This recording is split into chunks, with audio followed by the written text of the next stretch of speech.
There are a lot of different Android options on US Cellular. Two of those are the Samsung Galaxy Axiom and the Motorola Electrify M. I'm Aaron Baker from PhoneDog.com. It's Dogfight time. Let's see which one comes out on top. US Cellular customers, we have not forgotten about you over here at PhoneDog because there are a lot of different Android options for you as well. I know we tend to focus, and most of the review sites tend to focus on AT&T, Sprint, Verizon, and T-Mobile. Well, that's because they're the national carriers. And US Cellular, you know what, they're regional, but they're a super regional carrier, and they've got a lot of different options available to consumers. Two of those options are right here. They're Android devices, and they're arguably mid-range Android devices. One is the Samsung Galaxy Axiom. This is kind of a device that's sandwiched somewhere in between kind of a low-end Galaxy S2, kind of a first-time smartphone I see for a lot of people. Maybe for that 16-year-old that's getting the car and mom or dad wants to get them a smartphone but doesn't want to spend the money on the Galaxy S3. Or perhaps a grandma, grandpa, somebody, maybe a second smartphone for you as a backup. Got that here. Then you have this over here. This is the Electrify M by Motorola, available for $99.99 from US Cellular. And currently online, they're running a buy one, get one free promotion. So $50 here, $100 here. Let's dive into the specifications. But before I do that, going to give some love to our partners at Best Buy Mobile. Going to stop and thank them because they hook us up with phones like this for use in our One Paw Bandit giveaway game, which we do on the site at PhoneDog.com. When you walk into Best Buy Mobile, you'll walk out working with any device you get from them. They'll make sure you're set up, you're ready to go. And so when you walk out the door, you got all your email, your contacts, your web, all that stuff set up and ready to go at Best Buy Mobile. So let's take a look here. Obviously, two very different devices, one from Samsung, one from Motorola, and it's, arguably Samsung's doing quite an incredible job as of late in the Android department, and this continues along in their kind of low-end, mid-range, and high-end device range across all different carriers. So over here, build quality very similar to what you'd expect from Samsung. Got a plasticky look and feel, kind of a gray color scheme, very similar in a couple different ways to the titanium gray we see on the Note 2. A little bit of a lighter hue, but you can get an idea of the different color schemes that Samsung offers. So available in gray, it's got that home button, kind of looks like a baby Galaxy S3. Looks like a Galaxy S3 Mini, if you will. You've got your home button, your back button over here, a physical home button, a menu button, a back button, and a physical home button. Similar design theme as the Galaxy S3 with your power button over here on the right side,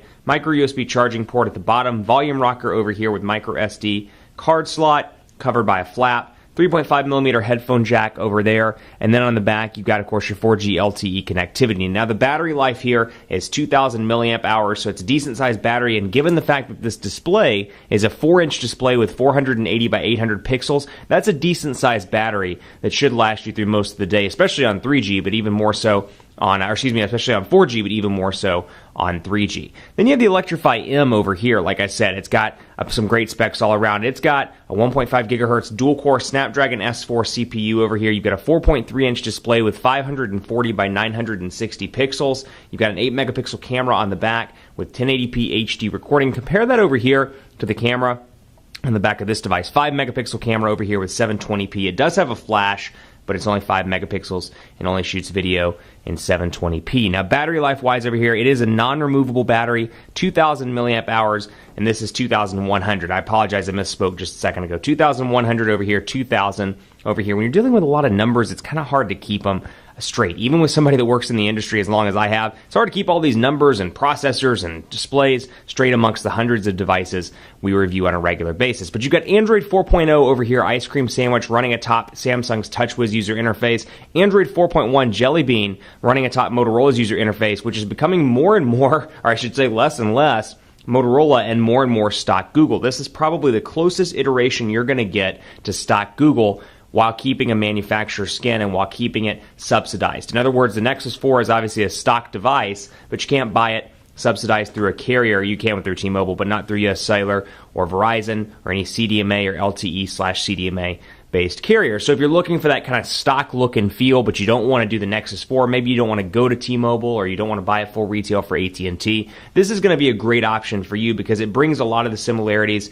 of stock Android over to the Motorola side. So let's jump right in and take a look here. Menu buttons over on both sides, and you've got your apps and your widgets combined all around. Now on both of these, you see some US Cellular stock applications, although I will say over here, it's pretty slim pickings, slim to none over on the Galaxy Axiom. Really all you get over here are US Cellular applications, Google applications, including Google Wallet. Now over here on this device though, you get Amazon Kindle, Amazon MP3, App Store, Audible, you get US Cellular City ID and Daily Perks, And of course, scrolling back through here, IMDb, Guide Me, which is actually an update that comes with the Android 4.1 update. So kind of a software app that helps you get through the Android 4.1 transition.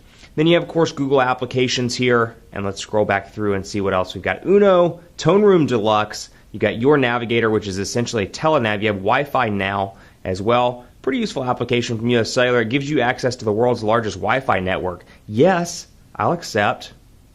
Oh, well, I declined. But in real life, I would accept. Yes, I accept.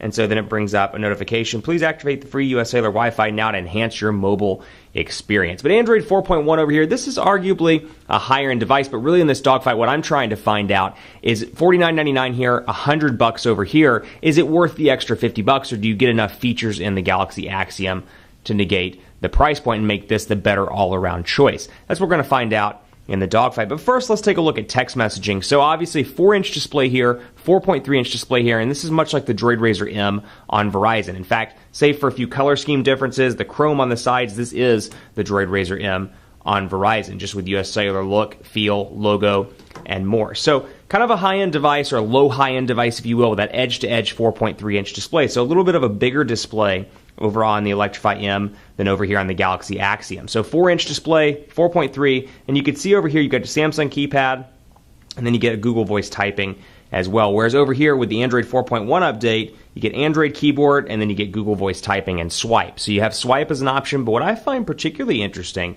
is that you have the stock Android keyboard out of the box here. So take a look at how fast this is thanks to that dual-core 1.5 gigahertz processor, but still the 1.2 gigahertz dual-core Snapdragon S4 processor over here works just as fast. So we'll say the Quick Brown Fox, and I am terrible typing on both a 4-inch display and on Samsung's keyboard, so bear with me. Quick Brown.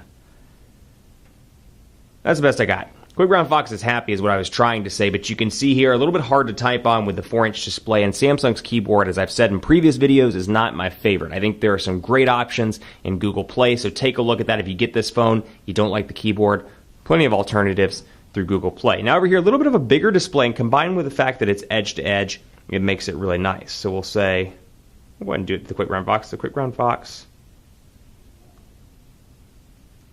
is happy.